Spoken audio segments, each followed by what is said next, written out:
Bonsoir à toutes et à tous. Le Sargal de Sadio Mané à Dakar avorté. Liverpool a fait rentrer sa star un peu plus tôt que prévu.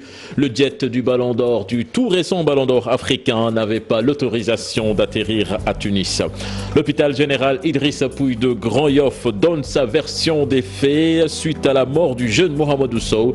Le personnel sanitaire estime que les allégations du père de l'enfant qui estime que l'hôpital a tué son fils ne sont pas fondées. Et puis campagne arachidière, la sécurité renforcée à Sanguil. Sur place, journaliers tout comme chinois se réjouissent des mesures sécuritaires prises après les attaques perpétrées dans ce point de collecte où 20 millions de francs CFA ont été emportés par les malfaiteurs. Voilà le sommaire de ce 20h. Dans quelques instants, le développement.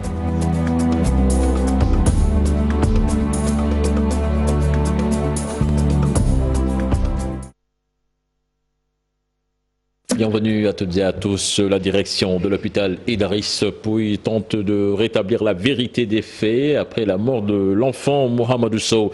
Le personnel sanitaire dégage en touche les accusations du père de l'enfant. Ils estiment que ces accusations ne sont pas fondées. Fatou Bintou Conté et Mohamed Dian nous en disent davantage. L'hôpital général Idrissa Pouye de Grand Yoff tente de rétablir la vérité des faits sur la mort de Mohamed Sow, décédé accidentellement ce samedi. Accusé d'erreur médicale, le personnel dégage en touche. Selon eux, il n'y a jamais eu deux opérations comme le stipule le père de l'enfant. L'accident s'est passé vers 11h. Il est arrivé ici vers 13h, mais dans un état assez sévère. Immédiatement, l'équipe s'est mise autour de l'enfant, qui a bénéficié d'exploration, dont un scanner. Donc les deux interventions qui ont été relatées, ce n'est pas exact. La première fois, l'enfant a été amené d'abord à la radiologie pour faire un scanner. Et devant la gravité des lésions, il a été transporté au bloc opératoire. Le professeur Serigne Maguégui estime que l'état où le jeune garçon s'est présenté à l'hôpital, demander l'autorisation à ses parents pour l'opération était chose impossible. Le temps ne le permettait plus. On parle de consentement en situation d'urgence, il y a un petit problème. Ça ne pouvait pas attendre. Mais dans ce cas précis, il y avait des parents, parce qu'il y avait l'oncle de l'enfant et son grand-père. Donc le père qui a parlé n'était pas présent à l'hôpital au moment des faits. Donc on ne pouvait pas lui demander à lui une permission, c'est d'autant plus que lorsqu'ils sont arrivés, nous avons respecté toutes les règles en situation d'urgence. Le directeur de l'hôpital, quant à lui, révèle même que les parents de l'enfant ont payé après, c'est-à-dire le lundi, pour dire que la question des finances ne s'est jamais posée ce jour-là. Depuis l'arrivée de l'enfant, on a fait les bilans biologiques, on a fait les scanners, on a fait tout ce qui devait être fait au bloc et l'admission à l'AREA. Donc ils sont venus régulariser le lundi. Donc c'est le lundi qu'ils sont venus payer. Mais vraiment toute la prise en charge en amont a été faite vraiment selon les règles de l'art. En tout cas, le père de l'enfant a porté plainte contre l'hôpital, même si ces derniers tentent de se justifier. Et toujours concernant le chapitre judiciaire, le délibéré du jugement de Sambasso, présumé meurtrier de Fatoumata Maktar Ndiaye, prévu le 21 janvier 2020. Le parquet a requis une peine de travaux forcés à perpétuité. Nous écoutons là-dessus l'avocat de la partie civile, maître Boubacar Dramé, interrogé par Habib Faye et Mohamed Dian. Dans la plus grande sérénité, le tribunal a pu gérer. Toutes les parties ont eu l'occasion justement de faire sortir justement ce qu'ils pensaient, de faire justement leur déclaration convenablement. Je pense qu'aujourd'hui tout le monde a la satisfaction que le procès en tout cas s'est déroulé dans les conditions idoines. Le parquet était, c'est une suite logique en réalité, parce qu'initialement Sambasso était poursuivi pour des faits d'assassinat, de tentative d'assassinat, de tentative de vol avec violence, avec effraction. Alors lorsque le parquet vient demander la requalification des faits en pensant qu'il y a plutôt une tentative de vol à suivi de ces circonstances aggravantes, de toutes ces circonstances aggravantes, si on le suit dans cette logique-là, il n'y a qu'une peine, effectivement, comme il l'a dit, prévue par la loi, et cette peine, c'est la perpétuité. Donc, il est dans cette logique. Nous avons une autre lecture et une autre analyse de ce dossier. Nous avons soutenu l'assassinat, la tentative d'assassinat, les infractions initialement prévues. Maintenant, il appartiendra au tribunal, dans le secret de son délibéré, de donner, en fait, son verdict, de venir délivrer tout le monde en disant lui ce qu'il pense de ce dossier-là, si effectivement ces infractions existent ou si on pourra les disqualifier ou les qualifier en une autre infraction. Nous ouvrons à présent le chapitre réservé au tout récent ballon d'or africain, Sadio Mané, qui malheureusement ne viendra pas à Dakar. Son club Liverpool à Dignette, l'attaquant devait assister à une cérémonie en son honneur au musée des civilisations noires. Les explications de Bakary Cissé sont chargées de communication au téléphone avec nos confrères de la RFM. Malheureusement, Sadio Mané ne sera pas de la partie cet après-midi au musée des civilisations. Bon voilà, c'est dur à comprendre. Effectivement, depuis le matin, vers le coup de 7 heures, nous étions à l'aéroport avec Sadio, le président de la Fédération sénégalaise de football, le deuxième vice-président, M. Abdoulaye Sow, Aliou Cissé, le sélectionneur, et Sadio et toute sa délégation pour se rendre au Sénégal. Malheureusement, à notre arrivée, on nous a fait comprendre que le jet privé qui devait le transporter n'avait pas son permis, n'avait pas encore l'autorisation d'atterrissage à Tunis. Et donc nous sommes restés jusqu'à 14 heures heure locale sans nouvelles, et finalement Liverpool a décidé de ramener son joueur à la maison. Donc c'est vraiment dommage pour informer l'opinion que effectivement Sadio Mané ne sera plus de la partie. À présent, retour sur la cérémonie des CAF Awards avec Sadio Mané, donc, qui a été sacré ballon d'or africain, l'international sénégalais qui a reçu son trophée des mains du président de la Confédération africaine de football. C'est avec Aminata Barresso. Sadio Mané couronné 18 ans après le dernier sacre d'Elas Diouf. L'international sénégalais a reçu le trophée du footballeur africain de l'année 2019 ce mardi à Ougrada en Égypte. L'attaquant de Liverpool qui devant sur le podium, Mohamed Salah et Mahrez, a reçu la distinction tant convoitée d'Ahmed Ahmad, président de la Confédération africaine de football. Sadio Mané, le natif de Bambali, star du football sénégalais, boucle ainsi une année 2019 exceptionnelle à tout point de vue. Allant des titres collectifs aux distinctions individuelles, si la 4e fois a été la bonne, le sélectionneur des Lions, Aliou Cissé, va devoir repasser pour le titre de meilleur entraîneur remporté par l'Algérien Djamel Belmadi. Kalidou Koulibaly et Idrissa Gana Gueye, 2 autres Lions, figurent comme Sadio Mané dans l'équipe de l'année. Et puis Bambali en liesse à l'annonce du sacre de Sadio Mané comme ballon d'or africain. Sadio Mané qui est natif du village, donc situé dans la région de Sédhiou. L'ambiance dans cette correspondance signée Bakary Konté et Khalid Yamé. Sadio Mané, sacré ballon d'or africain 2019, Bambali dans la joie, dans la satisfaction. Les populations sont venues de partout pour suivre la remise officielle du ballon d'or. Il vient d'être couronné ballon d'or africain. Franchement, nous le félicitons. Et au-delà de ces félicitations, nous l'encourageons peut-être un jour qu'il prendra la Coupe d'Afrique.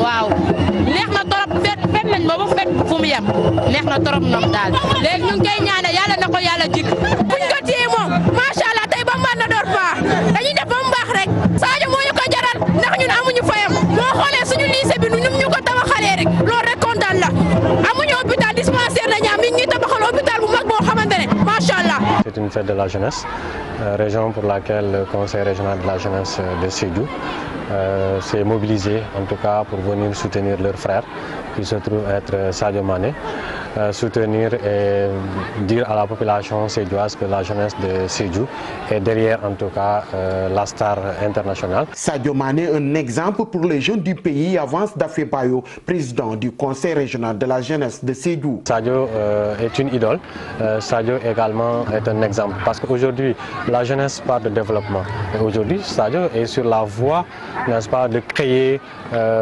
des opportunités pour le développement. Aujourd'hui, Sadio a mis en place à la disposition de la commune de Bambali, je dirais bien à la région de Sédhiou, n'est-ce pas, un lycée flambant neuf.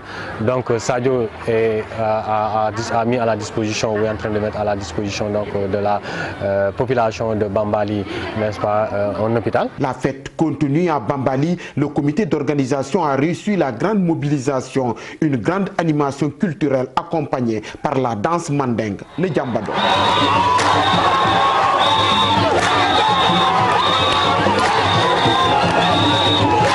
C'est en 2009 que Sadio Mané rejoint le centre de formation de Génération Foot.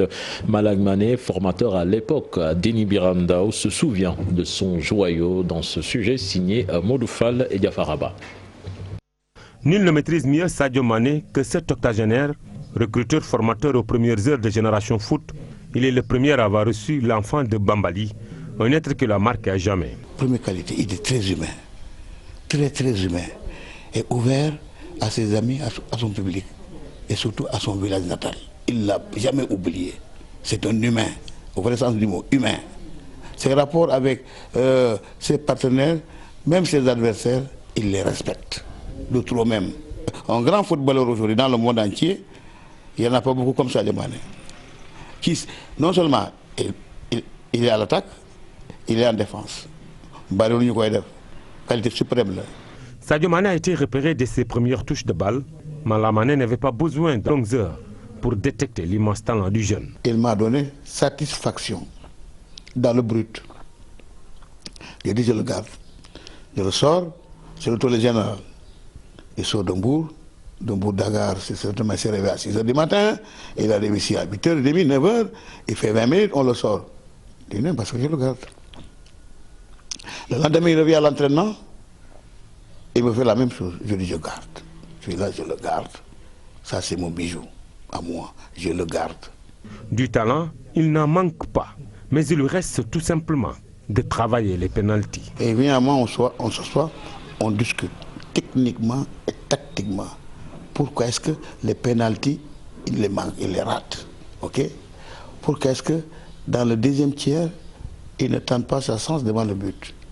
Il veut s'approcher davantage pour frapper, alors qu'il a une belle frappe de balle, très belle frappe de balle, et propre. Tout ça, c'est des techniques que nous devons discuter. Sadio Mané n'est qu'à ses débuts, il va glaner d'autres trophées individuels, selon Malang Mané. Sadio Mané est apprécié pour ses qualités de footballeur, mais pas que. La générosité de l'homme en dehors fait également plaisir à ses fans. C'est ce qui ressort de ce micro-trottoir réalisé par Aïssatou Gueiba et Diafaraba. Franchement, il ne cesse de nous montrer son esprit de patriotisme et tout, comme je l'ai dit. Bon, tout le temps, il fait des réalisations comme la construction de la mosquée, de l'école. Dans son village natal et tout. Donc je vois bien que Sadio, franchement, il mérite beaucoup plus de respect et de considération de la part des Sénégalais. Sadio est un joueur vraiment charismatique. Cool, yaru, simple, bëgg jàppale dëkkam quoi te gis nañ acte yi muy def ci dëkk bi social yi def surtout Bambali dañ koy ñaanal affaire yi gën a yaatu. Rompu à la tasse, comme je l'ai dit, on lui souhaite franchement plein de succès. Bon, d'abord c'est sa personnalité. Voilà, il a un jeu très collectif, il est solidaire sur le terrain, il fait des passes, comme vous avez pu remarquer entre lui et Salah. Bon, lui il fait ses passes, il fait son jeu, voilà, il continue à évoluer. Ce qui me plaît chez lui, son caractère surtout.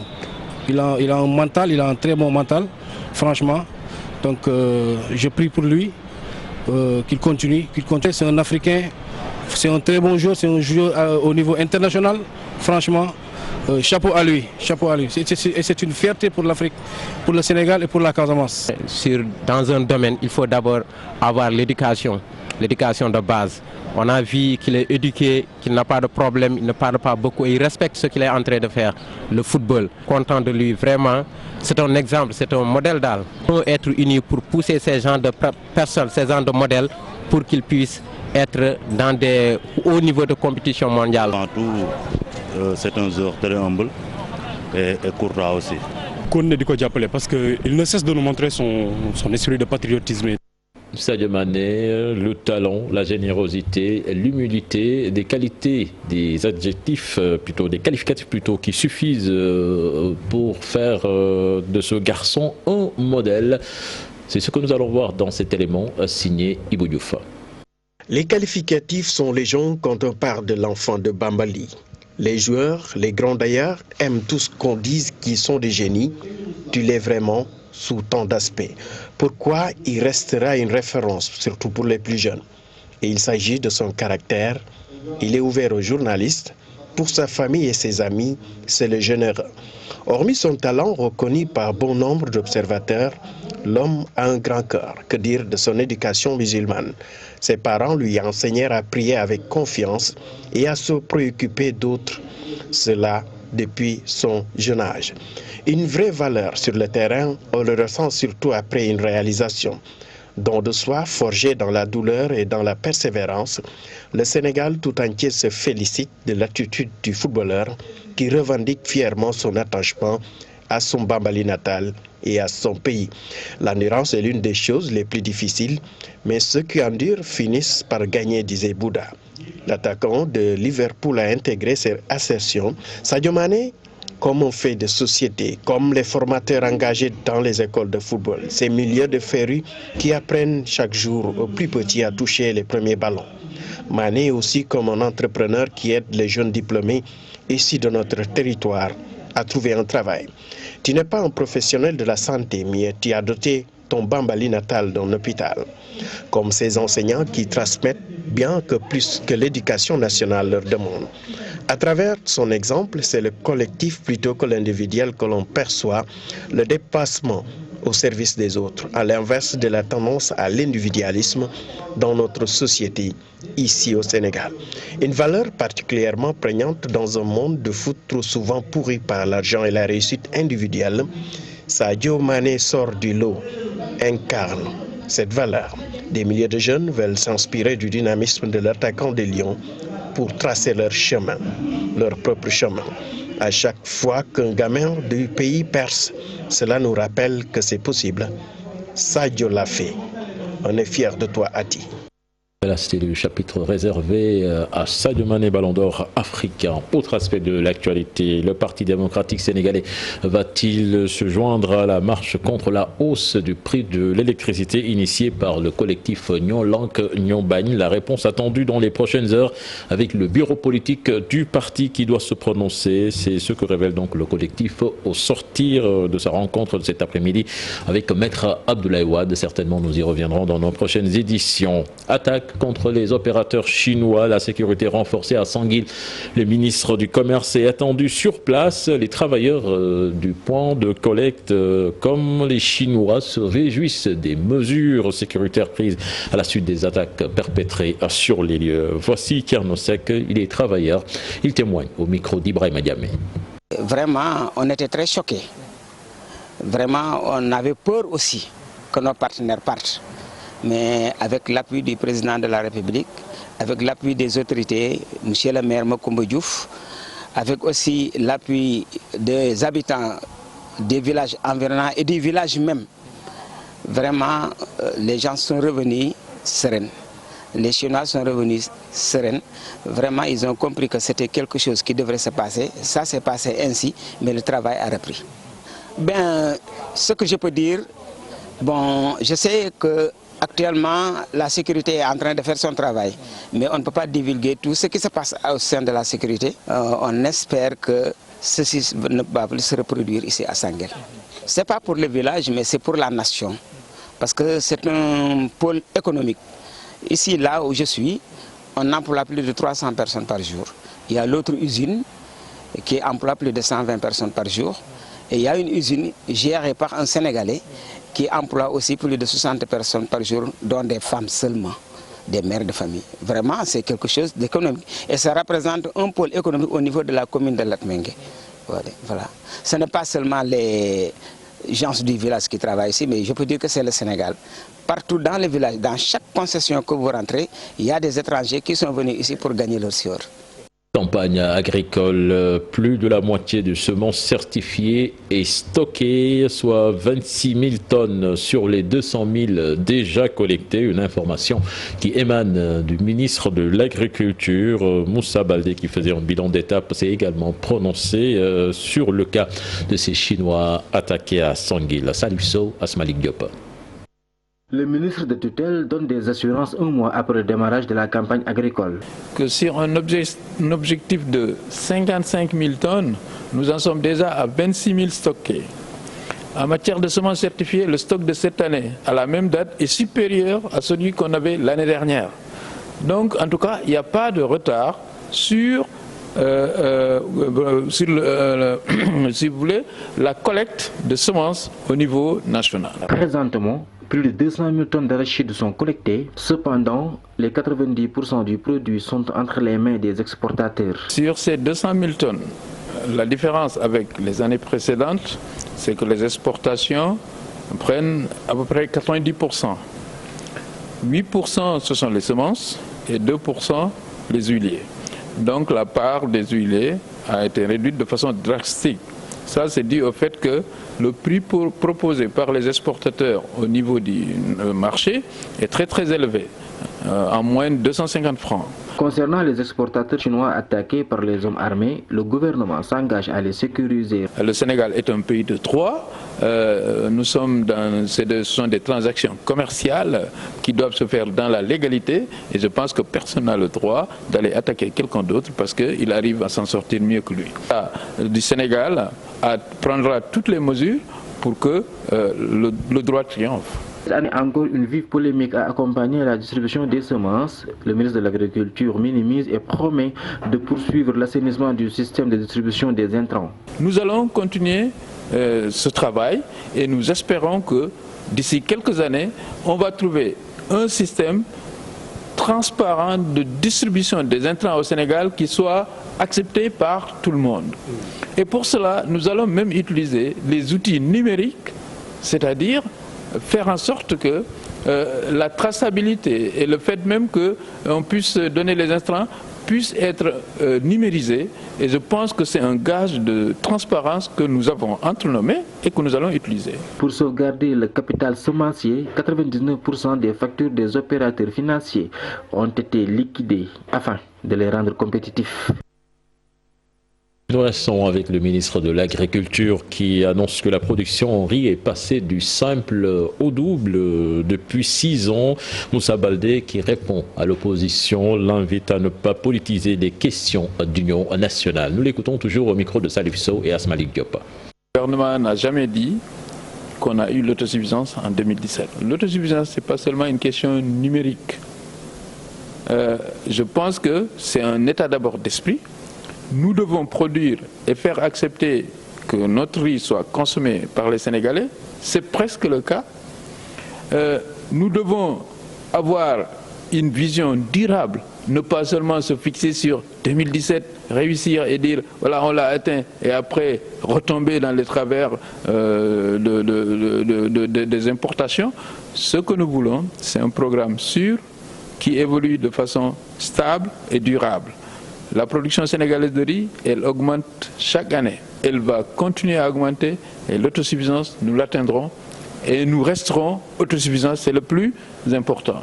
Je pense d'ailleurs que par patriotisme, il y a des sujets sur lesquels nous ne devions pas nous exprimer en tant qu'opposants ou, je ne sais pas, en tant que quelqu'un du pouvoir.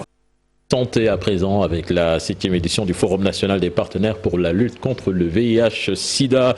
Le constat, l'accès au traitement n'est pas accessible aux enfants. Seul un tiers des infectés a une prise en charge normale, d'où l'urgence d'améliorer les méthodes de prévalence et éliminer le virus d'ici 2030. Avec un nouveau plan stratégique, le CNLS compte également réduire de 75% les nouvelles infectées en 2022. Là-dessus, nous écoutons cet élément signé Maïmouna Ndiaye. VIH-Sida. Au Sénégal, sur une année, 80% des personnes diagnostiquées sont sous traitement. Néanmoins, il reste beaucoup à faire, surtout chez les enfants. Il faudra réinventer la prévention. Les méthodes de prévention qui sont mises en œuvre jusque-là sont certainement dépassées pour les jeunes de maintenant. Les jeunes utilisent certainement des canaux que nous devons utiliser pour leur donner les informations sur le sida. Il faudra beaucoup travailler avec les nouvelles technologies de l'information et de la communication. Il faut peut-être certainement aller dans les réseaux sociaux qui sont utilisés par les jeunes. Donc il faudra, comme je le dis, travailler avec les jeunes pour qu'ils puissent nous dire comment atteindre les jeunes. La situation de la riposte nécessite dès lors de nouvelles stratégies. Il ne faut pas qu'il y ait de rupture dans les réactifs, ça veut dire qu'il faut qu'on ait un système d'approvisionnement efficace. Donc il faut vraiment que toutes les conditions soient réunies. Et si ces conditions sont réunies, moi je suis sûre que les acteurs peuvent pousser et nous promettre l'atteinte de ces résultats.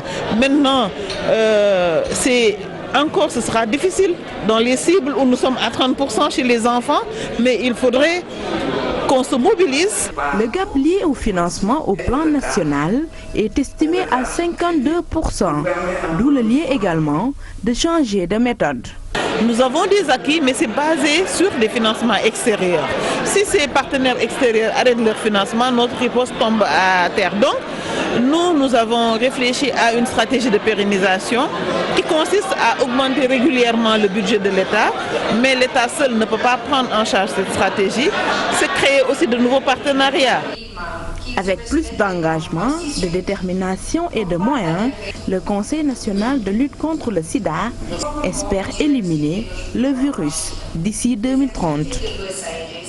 Vous l'annoncez tout à l'heure dans cette édition, le PDS va-t-il se joindre au collectif Nyolank Nyobeng pour la marche contre la hausse du prix de l'électricité? En tout cas, le Parti démocratique sénégalais rencontrait aujourd'hui la plateforme. Au sortir de cette rencontre, nous écoutons les explications de Fadel Barro. Le président Abdoulaye Wade, qui a compris notre démarche, qui nous a donné des conseils, mais qui aussi nous a marqué sa compréhension et son soutien de notre combat, et aussi qui nous a assuré que les instances du PDS vont très vite se réunir pour aussi voir dans quelles conditions ils vont nous suivre dans ce combat. Le Parti démocratique sénégalais, et c'était de grands moments d'échange et de vraiment sur tout tourner autour de l'épanouissement des Sénégalais et de comment soulager les Sénégalais de leur souffrance, et ça a été de grands moments en ces termes. Et nous sortons d'ici très très réconfortés, nous sortons d'ici très motivés à poursuivre ce combat, parce que quand vous voyez un homme comme ça, qui ne lâche rien et qui continue d'y croire et de se battre, nous jeunes, c'était une belle leçon aussi à poursuivre notre combat, encore qu'il nous a fortement suggéré à poursuivre et à nous encourager dans le chemin que nous avons pris. Ce qui est clair, c'est que nous avons son soutien. Maintenant, le soutien du Parti démocratique sénégalais sera déterminé par des réunions qu'ils vont tenir en leur sein, et ils vont le communiquer le moment venu. Parlons économie à présent avec cette rencontre sur les marchés publics et leur financement dans l'espace UEMOA. C'était à Dakar. Le Sénégal a dernièrement levé un fonds de plus de 200 milliards après plus d'un an et demi d'absence. Une somme jusque-là jamais accordée pour le financement des marchés publics selon le directeur général de l'agence, Adrien Diouf, que je vous propose d'écouter au micro de Maguette Soiré Diallo et Diafaraba. 200 milliards de francs CFA, c'est le fonds levé par le Sénégal grâce aux structures financières. Cette somme servira à soutenir le marché des titres publics, un modèle à suivre par les pays membres de l'UEMOA. Alors, il faut noter que le Sénégal est de retour sur ce marché, sur le marché local de la dette publique, après une absence d'1 an et demi, où le Sénégal a pu lever à 3 reprises 50 milliards, puis est parti sur une opération d'envergure de 200 milliards. Cet appétit et la notation et la crédibilité qu'apportent les investisseurs locaux à l'État et à la signature du Sénégal ont fait qu'ils ont massivement souscrit à ces opérations. Donc, tous les pays pourront profiter. Un montant pour renforcer la promotion et le leadership du marché des titres publics, une première dans l'espace de l'UEMOA. L'utilité de mettre en place un tel marché et de permettre à l'ensemble des États de notre Union, donc les 8 États qui constituent l'Union monétaire ouest-africaine, un marché où ils pourront lever toutes les sommes nécessaires au financement de leurs déficits et de leurs projets de développement. Nous avons eu plusieurs opérations depuis l'existence de l'agence où les montants étaient avoisinants, mais je pense qu'un tel succès est une première. Ce montant de 200 milliards est un plafond de verre que nous avons crevé avec l'État du Sénégal. Le financement des marchés publics est soutenu par le secteur bancaire et a pour objectif d'améliorer le fonctionnement du système des marchés. Ces 200 milliards de francs CFA levés représentent une dette de plus pour l'État du Sénégal.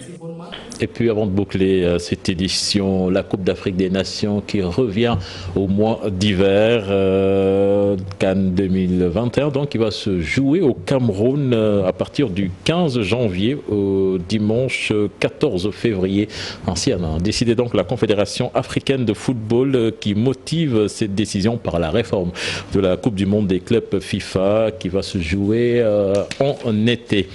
Et puis prévu à Dakar, les Jeux olympiques de la jeunesse 2022 se dérouleront du 22 octobre au 9 novembre. 30 disciplines sportives vont constituer le plateau de la compétition à Dakar, Saly et Diamniadio. Voilà, c'était tout pour ce 20h. Prochain rendez-vous pour l'information, ce sera à 0h avec le tout en image.